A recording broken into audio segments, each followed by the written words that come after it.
Most people don't realize the first signs of betrayal until the damage is already done. It rarely begins with open hostility. There are no obvious enemies, no clear warnings. Instead, it starts quietly in the places where you feel safest. History, psychology, and countless personal accounts all point to the same uncomfortable truth. The people most capable of harming you are often the ones closest to you. Not strangers, not rivals, but friends, colleagues, even allies. Because betrayal almost never announces itself. It hides behind loyalty. It disguises itself as concern. It speaks with the voice of someone you trust. And by the time most people realize what's happening, the damage is already irreversible. The question is not if you will encounter betrayal in life. The real question is this: will you recognize the warning signs before it is too late?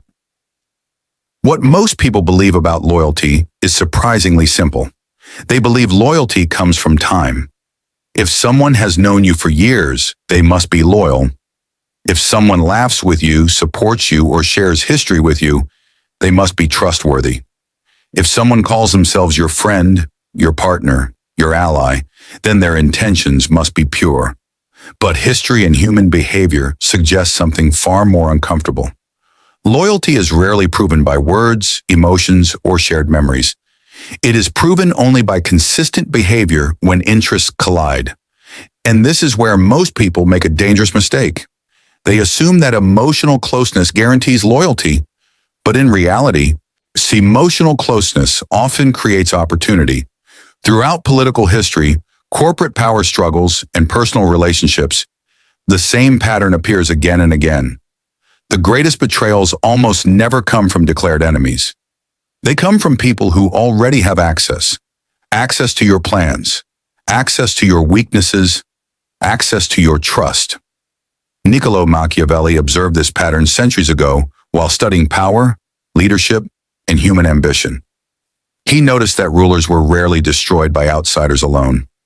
More often, they were weakened by the ambitions of people already inside their circle. Not because those people started as enemies, but because interests changed. And when interests change, loyalty is tested. This is the uncomfortable truth most people avoid thinking about. Loyalty is not a permanent trait. It is a temporary alignment of interests. When someone's interests match yours, they appear loyal. When those interests shift, behavior can change in ways that feel sudden and shocking.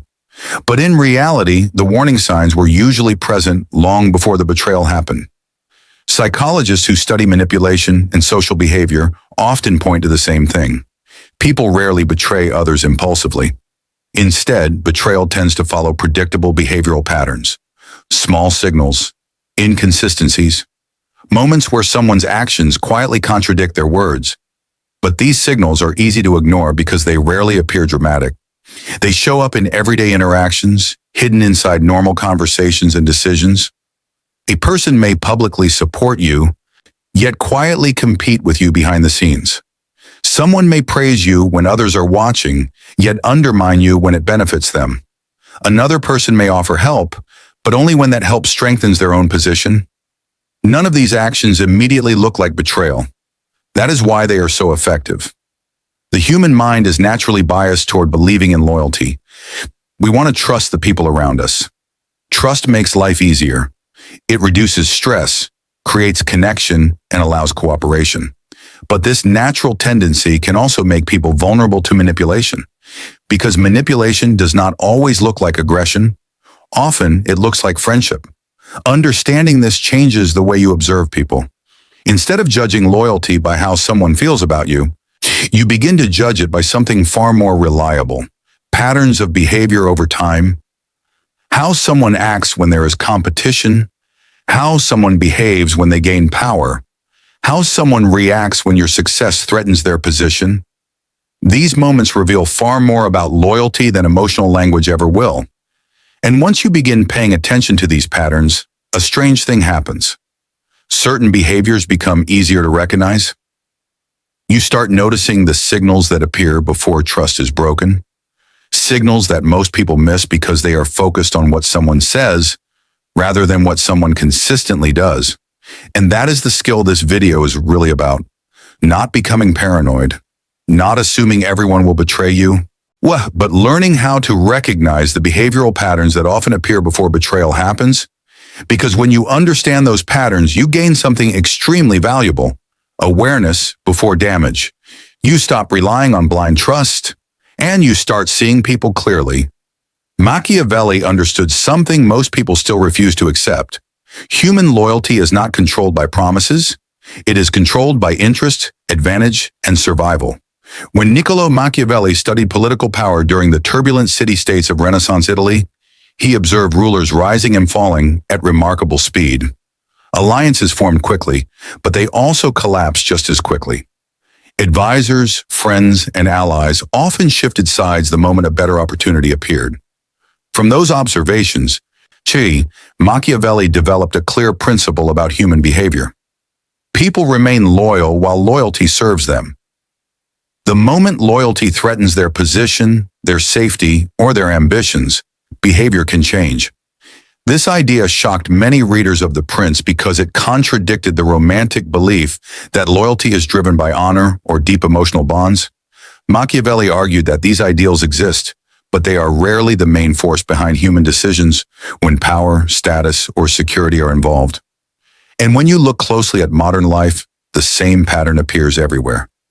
In workplaces, in social circles, in business partnerships, even in long-standing friendships. People may genuinely care about one another, but decisions often shift when personal gain, reputation, or opportunity enters the picture. When psychology describes this pattern through concepts like self-interest and social competition, human beings evolved in environments where survival depended on managing alliances and resources. Because of this, the brain constantly evaluates relationships through an unspoken question. Does this relationship help or harm my position? Most of the time, this evaluation happens quietly and unconsciously, but the effect becomes visible when pressure appears, when resources become limited, when status is challenged, when opportunities appear that cannot be shared. Machiavelli noticed that these moments reveal a person's true priorities. In calm conditions, many people appear dependable. Cooperation is easy when nothing important is at risk. But when advantage is at stake, behavior often becomes strategic. A colleague who once supported you may suddenly compete with you for recognition. A business partner who once agreed with your decisions may start protecting their own interests first. A friend who once celebrated your success may grow distant when that success shifts the balance between you. These shifts are rarely random. They reflect what Machiavelli believed to be one of the most stable forces in human behavior: the desire to protect and improve one's own position. In The Prince, Machiavelli also warned leaders about something else that remains deeply relevant today. He observed that rulers were rarely destroyed by their open enemies alone. Most leaders expected enemies to attack. They prepared for it. They guarded against it. The real danger often came from inside their own circle. In advisors who wanted influence, allies who wanted control, supporters who wanted power for themselves, because those individuals already had something extremely valuable: proximity. They understood the leader's weaknesses. They knew the internal structure of power. They knew when the moment was right to act. This principle translates almost perfectly into modern social dynamics. The people who can harm you the most are rarely strangers.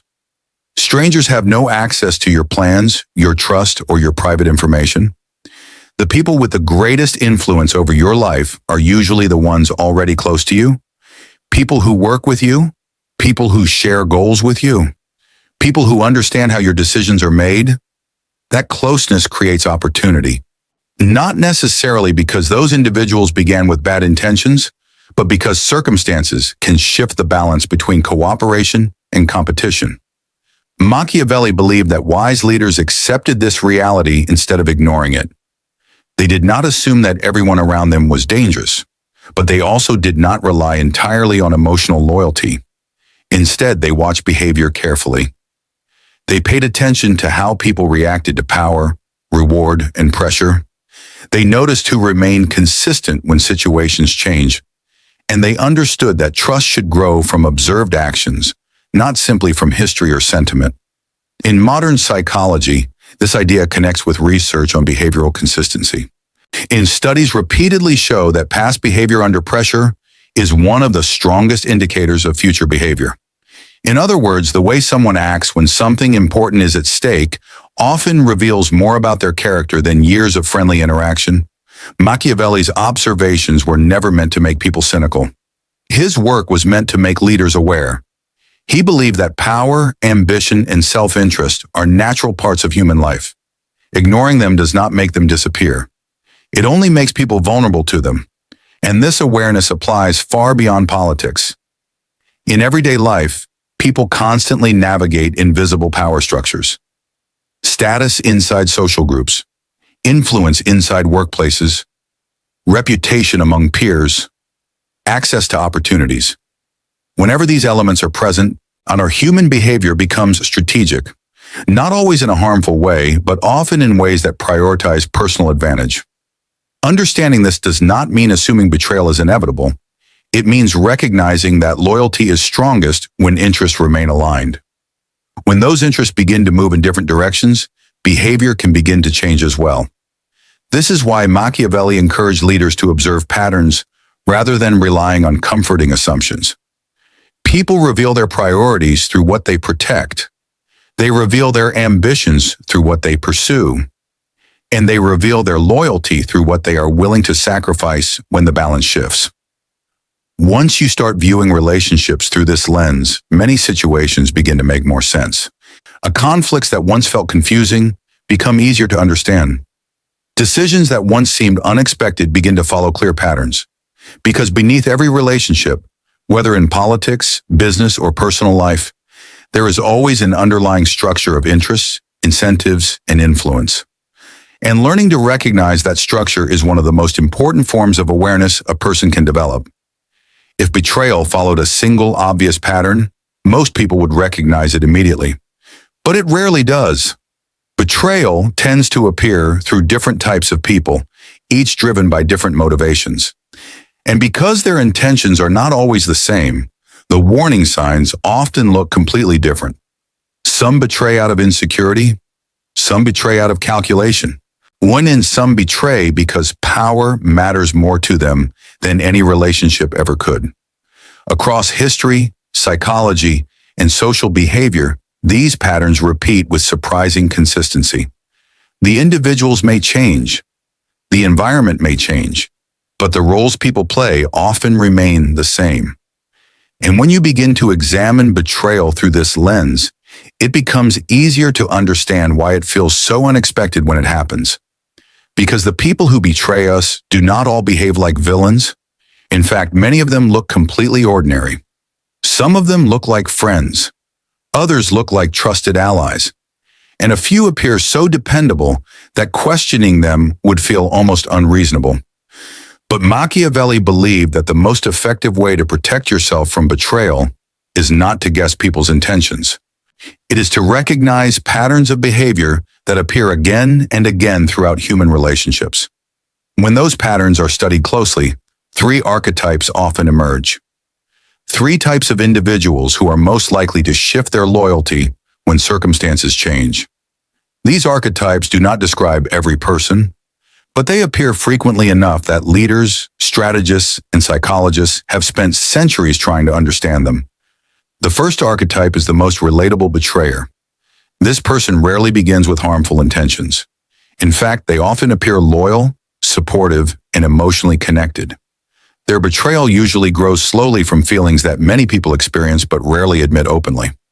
Feelings like comparison, insecurity, and resentment. The second archetype operates very differently. This person does not act from emotional impulse. Instead, their behavior tends to be deliberate and strategic. They understand relationships as opportunities for influence. They observe, gather information, and position themselves carefully within social structures. To most people, they appear trustworthy and cooperative, but their decisions are guided by calculation rather than loyalty. This makes them the most deceptive betrayer.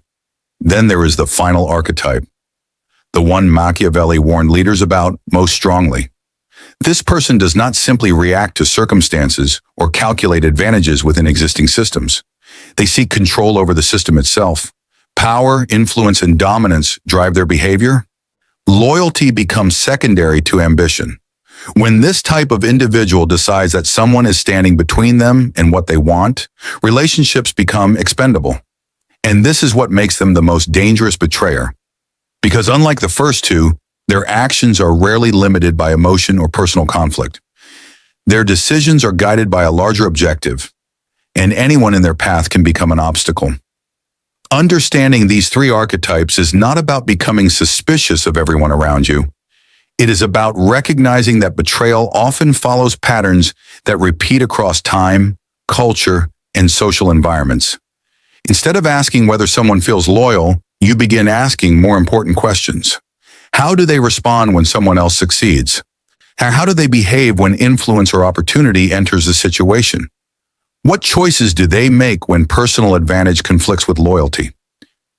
The answers to these questions often reveal more than any promise of loyalty ever could. The first betrayer, the relatable one. The first type of betrayer rarely looks dangerous.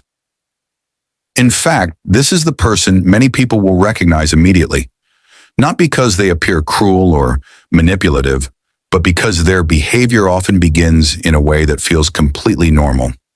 This is the person who once supported you, the person who once celebrated your progress, the person who once stood beside you when things were difficult, and yet over time, something changes. Not suddenly, not dramatically, but gradually enough that most people do not question it at first. You share good news with someone close to you.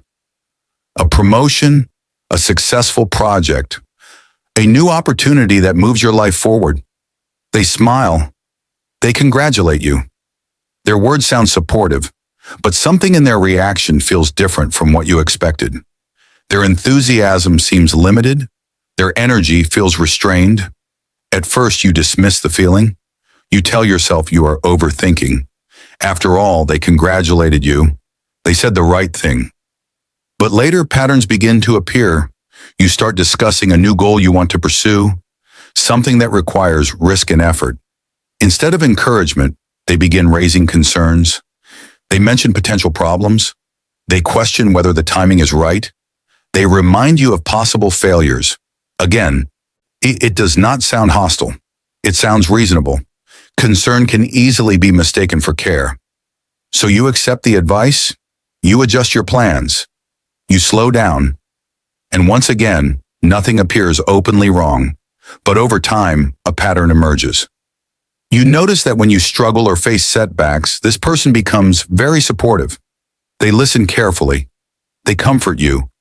They offer reassurance. Their presence during difficult moments feels genuine. But when things begin going well again, their energy changes. Your victories receive polite acknowledgement rather than excitement. Your progress receives questions rather than celebration. And without realizing it, many people begin adjusting their behavior to keep the relationship comfortable. They talk less about their goals. They reduce their enthusiasm. They hold back their achievements. Because somewhere inside, they begin to feel that their progress is creating tension. If you have ever experienced something like this, you may have asked yourself a confusing question. Why would someone who once supported me begin reacting this way? The answer often has less to do with hatred and more to do with comparison. Psychology has long studied a process called social comparison theory. Human beings constantly evaluate themselves by comparing their progress, abilities, and status with the people around them. These comparisons are not always conscious. They often happen automatically. When someone close to us achieves something we desire for ourselves, the brain begins measuring the difference. Sometimes this leads to admiration. Sometimes it leads to motivation. But sometimes it creates something more uncomfortable. A feeling psychologists often describe as a status threat. When someone within our circle begins moving ahead in ways that highlight our own limitations, it can challenge the way we see ourselves. This does not mean the person wants to betray you, but it can create internal tension, because supporting your success may require confronting their own frustrations. Over time, that tension can begin influencing behavior. Instead of openly celebrating your progress, they begin minimizing it. Instead of encouraging your risks, they begin warning you about possible failure. Instead of helping you grow, they begin encouraging stability and caution. From the outside, their actions still appear reasonable. Outwardly, they may even convince themselves that they are protecting you, but the underlying motivation has shifted. Your growth now creates pressure within the relationship. And the easiest way to reduce that pressure is not always to grow alongside you. Sometimes the easier path is to slow you down. This is why this first type of betrayal is so difficult to recognize, because the emotions behind it are deeply human: insecurity, comparison, the fear of falling behind someone we once considered equal. These feelings do not always turn someone into an enemy, but they can quietly reshape behavior. The real signal appears in behavior over time. Do they celebrate your success consistently? Do they support your progress even when it surpasses their own? Do they encourage your growth instead of limiting it? These behaviors reveal whether someone can handle imbalance within a relationship. Because loyalty is easiest when both people move at the same pace. True loyalty becomes visible when someone continues supporting you, even when your progress changes the balance between you. The second betrayer, the deceptive one. The second type of betrayer is far more difficult to recognize because they do not begin by opposing you. They begin by becoming useful to you. This is the most deceptive betrayer, not the person who reacts emotionally, not the person whose jealousy eventually becomes visible, but the person who understands that trust is an asset and knows how to build it before turning it into leverage. This person studies relationships carefully. They learn what people value. They learn who holds influence. They learn where information flows, where decisions are made, and where opportunities can be redirected. And unlike the first betrayer, they rarely let emotion guide the process. They move with patience. At first, their behavior appears almost ideal. They are attentive. They listen closely. They remember details other people forget. When others speak, they show interest. When you mention a problem, they offer a practical solution.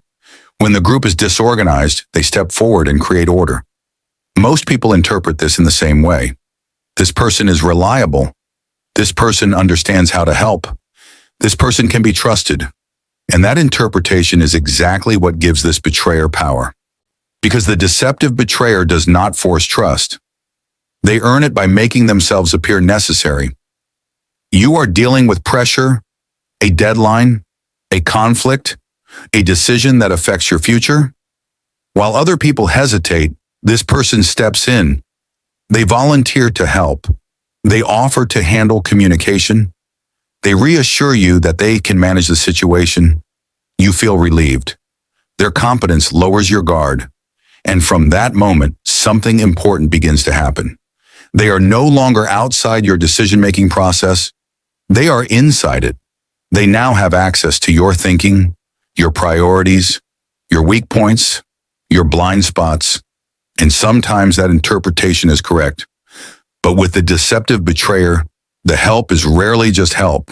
It is also positioning. Machiavelli understood this principle clearly. He believed that those who seek influence rarely announce their ambitions directly.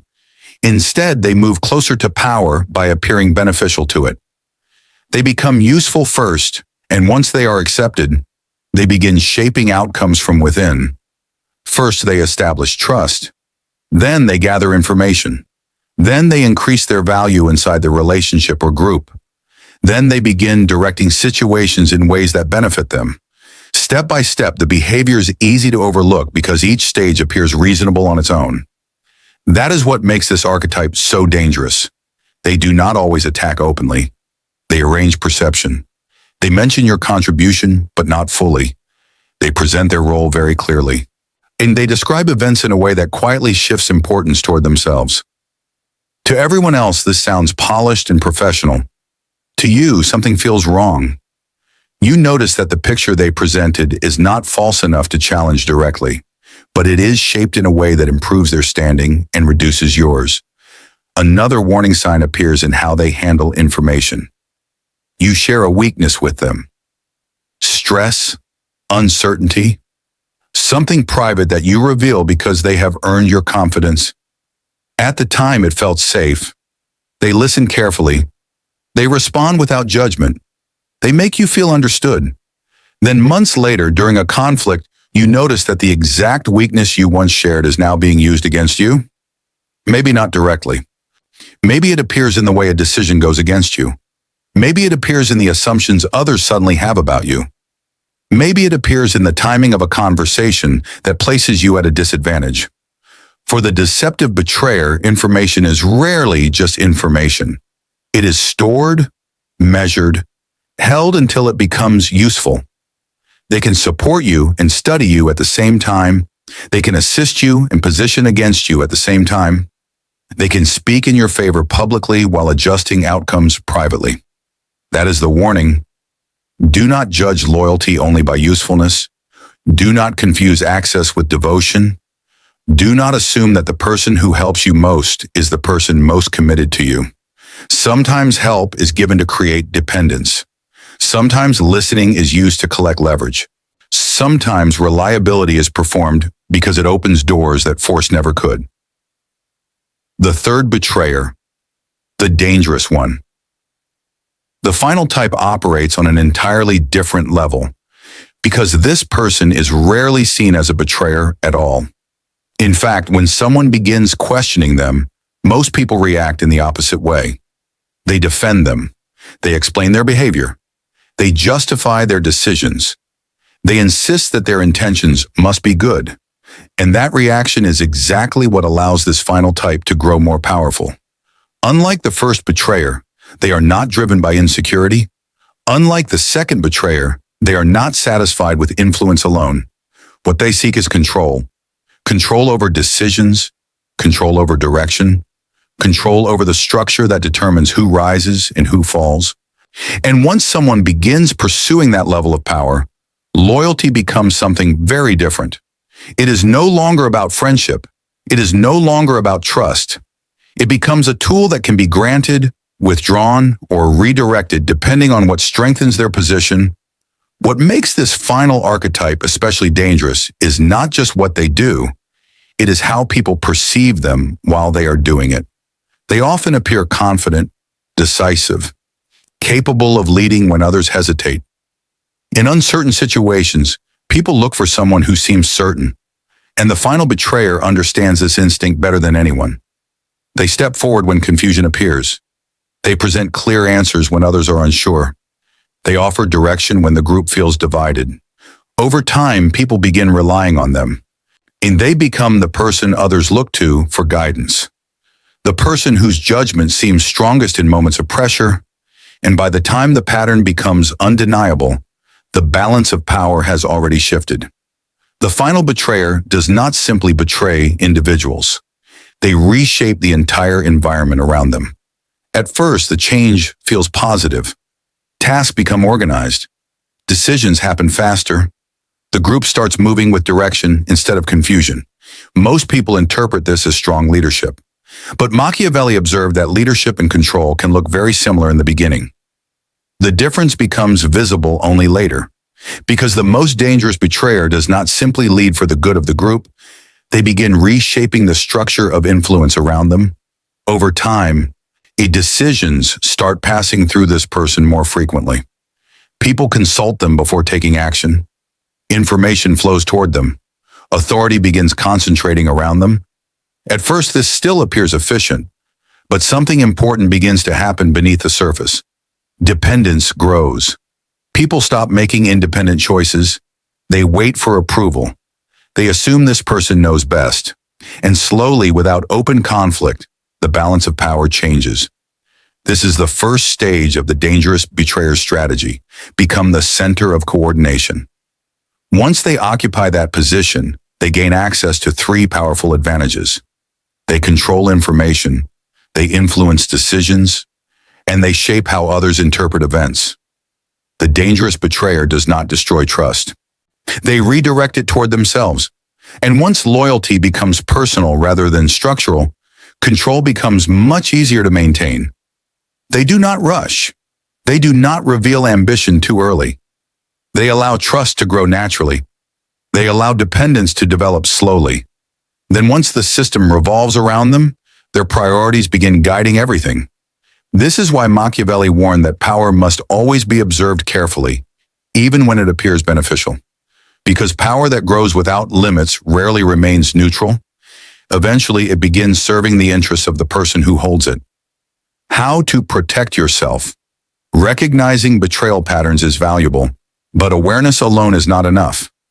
The real advantage comes from knowing how to observe behavior in real life before trust turns into vulnerability.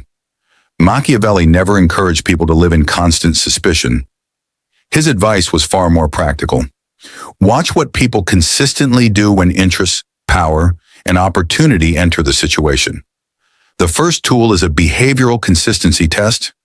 Observe how someone behaves in 3 different situations: when you succeed, when you struggle, when something valuable is at stake.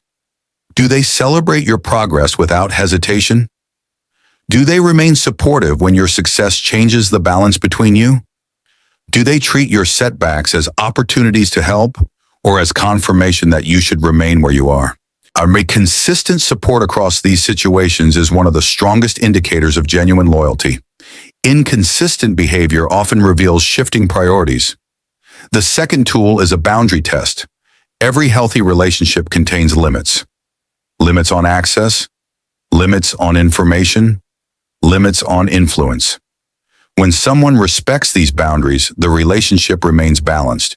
But when someone repeatedly pushes past them, something important is revealed. What happens when you decline a request? What happens when you choose not to share private information? What happens when you pursue a decision without their approval? A trustworthy person may disagree, but they respect the boundary. Someone who seeks advantage often reacts differently. They may attempt to persuade you again and again. They may question your reasoning repeatedly. They may try to create pressure so that refusing them feels uncomfortable. These reactions reveal whether the person values the relationship itself or the access they gain from it. The third tool is to watch how people behave when they gain influence. Power changes behavior more reliably than words ever can. Do they begin helping others rise as well? Or do they begin controlling who gains opportunities and who does not? People who remain loyal after gaining influence usually expand opportunities. People who seek control often begin concentrating those opportunities around themselves. The fourth tool is a reaction test during conflict.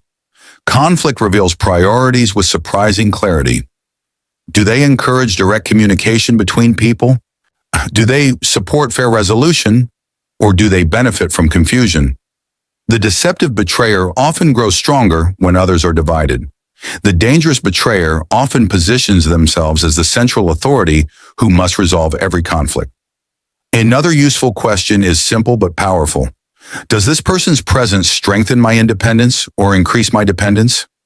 Healthy relationships increase capability. You become stronger, more confident, and more capable of acting on your own. But when someone gradually becomes the person you must consult for every decision, something different may be happening. Dependence may be replacing trust.